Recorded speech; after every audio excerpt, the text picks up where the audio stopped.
Welcome to the program. Your host, Jim Vincent. We have a very interesting segment for you this morning. As I've been mentioning over the last several weeks, there's an issue that the NAACP Providence Branch is really passionate about, and that issue is fair chance licensing. We have a young lady, Anusha Alles, who works at Direct Action for Rights and Equality, or DARE, that is really going to bring that issue right close up front and in a way that I think we all can appreciate the importance of that issue going forward here in Rhode Island. So without further ado, I'd like to invite my guest, Anusha Alles. Welcome to the program. Thank you. You know, I told you that we were going to have you on because even though I tend to mention fair chance licensing when I have my discussion about the NAACP, I usually talk about it as one of maybe 4 or 5 things that we are partnering on or working on with different organizations like DARE. So before I get into the fair chance licensing bill, which again is going to be submitted, I'd like to have the audience get to know you a little bit better. I know in the green room or in the blue room, or the green room, it is blue, but it's the green room, that you said you're from Texas, right? And originally your family is from Sri Lanka. Yeah. Right. So you came to America. I guess they came to America and they lived in Texas. And you told me also that we have something in common, that you went to the University of Pennsylvania, undergrad. I was in the grad school there in city planning. And so you've been here in Rhode Island a couple of years, I think? 4 years. 4 years now. Coming on 5. 4 years. I think I've known you a couple of years now, so almost 5 years. And how long have you been with Direct Action for Rights and Equality, or DARE? How dare they? It's been about 3.5 years. Like after I moved here, I started volunteering with the Tenants and Homeowners Association. So DARE has 2 committees. One works on housing justice issues, which is the Tenants and Homeowners Association. The other one works on criminal justice work and advocating for people behind bars and formerly incarcerated people. So I started volunteering with the Tenants and Homeowners Association and got involved with the campaign they were doing around ending evictions due to foreclosure. And then I was supporting the rent control campaign that folks were working on, and eventually joined the board. I was the secretary for a couple of years, and then recently came on as staff for the Behind the Walls Committee. Behind the Walls Committee. Whenever I think of Behind the Walls Committee, I think of John Prince. Yeah. Papa John. Yes. Johnny Blaze. Yeah, John Prince was holding it down for a long time. He still supports us a lot, supports me. Yeah. Well, I saw John the other day, and I know he does a really great job, and he's really committed, and Providence native, and I can't say enough about Papa John Prince. Yeah, he's an amazing organizer. Yeah, so I guess I've known you about 3 years, and I worked at Rhode Island Housing for 14 years, so those housing issues are near and dear to my heart still. And now I work at RIPTA, so transit is first and foremost when I'm not dealing with the NAACP, but we go to the same meetings. I've been going to all your meetings in terms of fair chance licensing. Yeah. But I also work with Malchus and some of the other staff at DARE on other issues like rent control and some other things. Yeah. And I go back with DARE over 15 years on all the other old campaigns like Ban the Box and Voter Felon Disenfranchisement and a couple of other ones. So I'm really happy, and I'm proud to have worked with DARE for those 20 years, really. Sean Curlin was the director when I first started working with DARE. Oh, wow, yeah. So Sean is another amazing organizer, It's been a while. Then Sarah Mercer after DARE has a really rich history. Yeah. All right, so fair chance licensing. How does the present laws impact people who would, in terms of that have been incarcerated, that are now out, trying to get gainfully employed or start their own business? Mm-hmm. Let's talk about what the problem is in terms of the licensing issues that we see and hear about presently. So as a lot of people know, but a lot of people don't realize this, folks with conviction histories when they're coming out of prison face discrimination on every front, every single day, around finding housing, finding jobs, just reintegrating, getting back on their feet. There's so many obstacles and so many barriers for people to actually do that and to be able to find stability, support their families, not end up going back to prison. And so one of the obstacles around finding employment is that in Rhode Island, there's over 150 laws regulating how occupational licenses are given out to folks with conviction histories. So there's 150 laws that have that build in conviction-related barriers. And that's for over 90 occupational licenses. So occupational licenses are something like being a barber, being a plumber, being an EMT, a nurse. All of these different professions require a license from the state agency. So folks are experiencing discrimination not only on the level of trying to get a job and the employer maybe not wanting to hire someone with a record, but also on the level of trying to get the license to perform that job. So these conviction-related barriers, they range. Some of them are straight up, like if you have a felony conviction, you just are automatically disqualified. From anything? From that particular occupation. It depends on the occupational license. Some of the barriers are these sort of really vague clauses that say we can look for proof of moral character. And the problem with that is when an agency accesses someone's conviction history, that can bring up something like an arrest record that didn't even lead to a conviction. Like all of those things are on a conviction history, on a record. And agencies can look at an arrest and say, oh, well, this is proof that this person is a troublemaker, that they're of poor moral character because they got arrested, even if it didn't lead to a conviction. So it's really vague, it's really open-ended. It allows for a lot of discrimination against people with any kind of conviction history. And so besides, the barriers that creates for folks trying to get back on their feet, it's also an issue for Rhode Island, the state of Rhode Island at large, because 40% of the fastest growing industries in Rhode Island require occupational licenses. Over 60% of occupational licenses have conviction-related barriers, and 30% of Rhode Islanders have a conviction history. So, that's impacting a huge number of Rhode Islanders. It's really impacting a significant portion of people in the state. So the bill that we've been working on for the last 2 years, it's been introduced now twice in the State House, and we're going to reintroduce it in January. It's called Fair Chance Licensing, Occupational Licensing Reform. And the idea of the bill is that agencies, when they're going to deny somebody based on a conviction, they need to determine that the conviction is substantially related to the occupation in question. So they can look at someone's conviction history, but they need to point to a specific thing and say, this is why this is relevant for the occupation in question. So the example that we've been giving folks is, if you have a DUI, you could argue that that is substantially related to somebody's ability to perform the occupation of something around driving, to get a CDL, for example. But a drug conviction isn't really impacting somebody's ability to be a plumber or a barber. So we want agencies to really think about that, to really look at a person's conviction history and to consider, is this really relevant? Is this really going to impact this person's ability to perform this job? But it's important, a point that we've been really stressing is that we're not limiting the agency's discretion, because we don't define what we mean by substantially related. We don't put out like a list of convictions and say these convictions are related to this occupation. We're letting them decide what that means. But we're trying to create some level of accountability and transparency by asking them to actually document which conviction they're pointing to on someone's record. And then, so that's the first sort of major point in the bill. The second thing is there's a notification and appeals process for the applicant. So we ask that they let the applicant know this is a specific reason why we're denying you. We also want them to look at evidence of rehabilitation, and we have guidelines for that in the bill because we want people to get a fair chance. We want their application to really be considered and all the circumstances around their conviction to be considered. Because, some people got a conviction when they were 18 years old and they could still get denied, 12, 20 years later. That could still be grounds for denial. So we're asking that they really look, what was the age of this person? How long ago was this? What were the circumstances surrounding the crime? And to give that person a fair chance.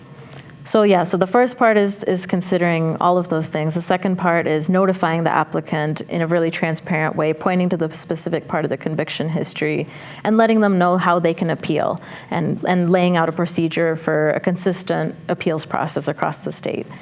And then the third component of the bill is we ask that agencies report data on this. So we would ask that agencies put out a report once a year for the public so that folks can see what are the numbers of people who are being denied based on a conviction, and what is the breakdown of that by gender and race.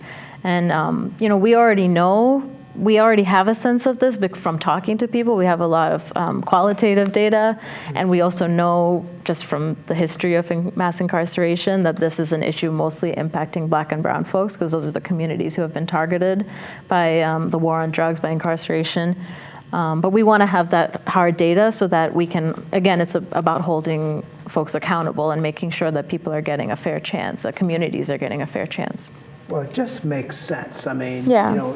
Probably the only bipartisan anything in Washington, D.C. is around prison reform. I mean, Republicans as well as Democrats now feel that there needs to be reform in terms of the whole criminal justice system. That's the one area in the country that there's agreement. I can't think of a second area where there's agreement. So it just stands to reason that here in Rhode Island, we need to get on with making sure that what's best for society, what's best for our state is done. I mean, we can't afford to keep on rearresting and recriminalizing individuals for the rest of their life. All that does is it costs taxpayer dollars that we don't have, and it prevents them from paying taxes, which we need. So it just makes sense to make them whole and give them a better shot at life in terms of having a chance as a entrepreneur or working for somebody, because these licenses cut both ways, so that they can provide for themselves, their families in their community, and make it a better state. To kind of over-punish or somebody for the rest of their life makes no sense. It just doesn't. Yeah. So that's why when the NAACP heard about it, we contacted you and said we would like to be a big part of this, because we agree that we can't keep on over-criminalizing people for the rest of their life, because it doesn't do anything for anybody, actually. And we know that if somebody, let's say, is a pedophile and they apply for a daycare license, for an example, we know nobody's going to agree to that. So that doesn't make any sense. But if somebody wants to be a pipe fitter and there was some kind of drug-related offense that happened 20 years ago, why not? Why not make that person whole? Why not let that person who is desiring to work in a specialized field, why not give them that shot so they could be tax producers as opposed to going back to jail and taking that $75,000 to $100,000 per inmate cost that we pay presently in Rhode Island? Does that make sense to you? No, I mean, that doesn't make sense at all. I think this bill is very common sense. Right. And, I would hope that people understand and support this bill because of the human impact on people who are formerly incarcerated. Right. There were supposed to be a couple committee members who came with me today, and they would have spoken on this, because the people working on this bill are directly impacted. The people who have been the leadership of this campaign are directly impacted. And unfortunately, they weren't able to make it today.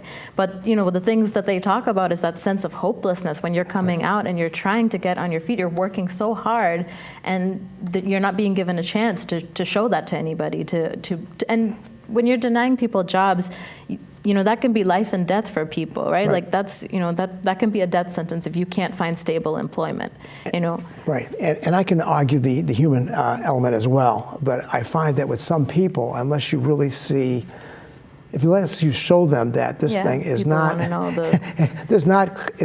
is not helping us as a state fiscally, it's not helping us in terms of making sure that these people don't reoffend, which could be your family. Unless you talk about it from that point of view, you lose a certain group of people. Right, because they don't care about. That's what I was going to say. I hope that people would support it based on the human impact, but there's also a common sense economic reason, which is why there's bipartisan support for this bill. That's right. Right, because we're losing a stable, licensed, skilled workforce by not allowing folks to get these licenses. And you said about 1/3 of the people have a record in Rhode Island? Yes, yeah. Yeah, I think we were at I'm on the Juvenile Justice Subcommittee, and I think we were at the meeting when they first said that, and I think everybody in the room was shocked that was the case, that about 1/3 of Rhode Islanders, it seems so high to most of us, but I guess the facts are the facts. And it reflects the U.S. prison population at large. I mean, the U.S. imprisons so many people. Just the numbers are really ridiculous, crazy, inhumane. Let's talk about the campaign, who was involved, the history. Let's talk about the campaign. How was the campaign structured? Yeah. I think I know why the campaign is needed, but let's talk about the elements of the campaign. I know you're working with a group of people. Yeah. So this campaign has been led by the Behind the Walls Committee at DARE. So that's a committee, like I said earlier, there's 2 committees at DARE.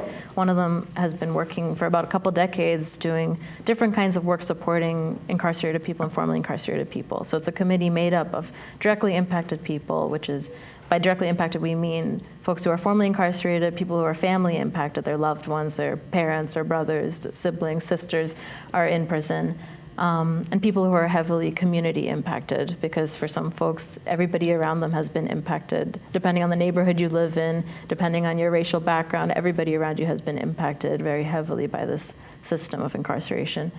So those meetings happen every Wednesday night, and this committee of folks come together and they lead the campaign. They make all the final decisions around strategic decisions for the campaign, next steps, revisions in the bill, the language of the bill, the content. Everything is the final decisions are made by those folks.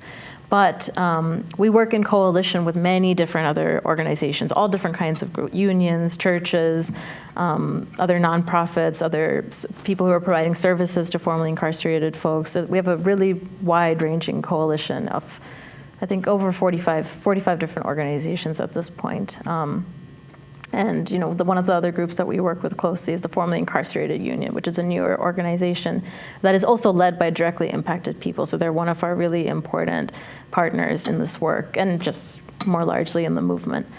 We also have national partner, Just Leadership USA, works closely with us, and they've been supporting these campaigns all around the country. So it's sort of helped us to connect with the national movement around this. And I can tell you some of the other states, just so you know, because Rhode Island is kind of lagging behind, because even this past year there were 9 other states that passed it. Iowa passed this kind of occupational licensing reform. Iowa, Mississippi, Texas, Arkansas, Maryland, Oklahoma, North Carolina, Nevada, Utah.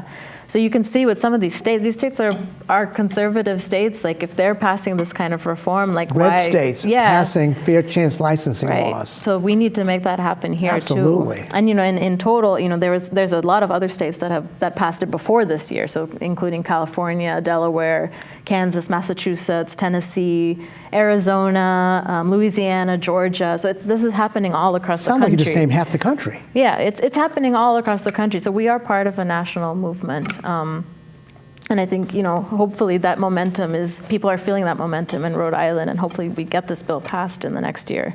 Well, I'm optimistic, and that's why I'm working hard with you. Now, I touched slightly on why do people that have not been incarcerated, why should they care? I touched on it very slightly. Yeah. Could you elaborate further about why people should care? Yeah, I think one thing that has been coming up a lot in conversations is a sort of public safety concern. There's this idea that if we create some sort of accountability and transparency around the licensing process, that now people who are harmful to the public are going to be out on the loose working in these jobs, right? And first of all, we don't agree with that stigma around formerly incarcerated people. Like, formerly incarcerated people are human beings who are not necessarily going to go out and commit violent acts. They're just looking for stable jobs. But second of all, like I said earlier, we're not limiting the discretion of agencies to decide who they're going to give a license to. So when I think about public safety concern, really what I would think about is what kind of public safety are we creating when we have folks who are consistently underemployed, who can't access the resources that they need because they can't find jobs, who are going back to prison, going in and out of prison. That our outreach coordinator Debbie Harris always talks about this, the revolving door, people just going in and out of prison. That's a public safety concern. So I hope that people would sort of reframe that a little bit when talking about public safety. But then again, there's public safety concern, and it's also a taxpayer concern. Exactly, there's an economic benefit to this too, right? So Rhode Island needs a skilled, licensed workforce. We know of major employers who would like to hire folks with records, and they can't because of the licensing issue, because folks can't get their licenses. So I think employers they support this and they want a licensed workforce. They need that pool of people for their businesses, for our economy to thrive. And we need it so bad because our education system is lacking as well. So with the license barrier and our poor education system, businesses, they relocate to a state because of trained, educated, motivated workforce. And our workforce is leaving. A lot of formerly incarcerated people are working in other states. So in terms of economic development, it's a key to have Yes. that, or they're going to go to Connecticut or Massachusetts. Exactly. So, you can't have economic development without thinking about these things directly. Right. It's not an indirect, it's a direct factor in whether or not a business comes here or not. They need those workers. They need those people, because if they don't get them, they're going someplace else. Right. So it makes sense economically, from an economic development point of view as well. Yes, it does. Okay, now, how can people support the campaign? Because, we know that there's 45 groups, but there's always room for one more, right? Oh, yeah. Yeah, I mean, we welcome anyone who's interested in supporting. If you're part of an organization, you want to support the campaign, we have a coalition of folks who meet monthly in person to work on this, but also some folks who just stay plugged in through our listserv or sign on to the letter that we circulate. Like, there are a lot of different ways to plug in as a coalition partner. And if folks are interested in signing onto the coalition, you can go to our website. It's fairchancelicensingrI.com. And there's a link on there, a form you can fill out if you're interested in signing up to join the coalition. For directly impacted folks, we invite any person who considers themselves directly impacted to come to the Wednesday night meetings at DARE. We aren't meeting anymore for the rest of this year because we go on break pretty soon. But we'll be back in January, and this committee has been meeting weekly, like I said, for decades. And we'll continue to meet past this campaign. We're always trying to build up that sort of community power. And we meet every couple of weeks or whatever. The Alliance of Organizations. Oh, so the coalition meets once a month. Once a month, Meets once a month in person. Yeah, and it's an ongoing conversation between. It depends on what people's capacity is and how much people how much capacity people have to get involved. Right now, some of our partners who are more heavily involved are Open Doors, Center for Prisoner Health and Human Rights, Formerly Incarcerated Union, Just Leadership USA, Substance Use Policy, Education Recovery PAC. Those are some of the folks who have been working pretty heavily. Do you want to give out a phone number? The phone number, yes. So if you'd so I think if you want to plug into DARE, if you want to plug in some way, you could also help with outreach. That's another thing you can do. And Debbie Harris, who I mentioned earlier, she coordinates outreach, so you can help with flyering and stuff. So you can come to DARE. You could just stop by our building, which is 340 Lockwood. It's off of Broad Street behind the Burger King. We're there Monday through Friday. So if you just want to stop by the building, walk in and talk with us, we'll be there. You can also call us at 401-351-6960. I'll say it again, 401-351-6960. And like I said, again, too, you can go to our website, fill out the form there. There's also a contact form there if you want to just send us an email on our website, fairchancelicensingrI.com. And you can also follow us on Facebook. We have a Facebook page, Fair Chance Licensing RI. So I encourage folks to like this page, invite your friends to like it. We post campaign updates on there. We post little pictures of the stuff that we're doing. We'll post links to actions that we'll be doing, any things that we need folks to come out and support. We will post all that stuff on Facebook, so that's a good way to follow the campaign too. Now, with all this good stuff happening, I'm sure there must be some challenges. Are there any particular challenges that you'd like to get into?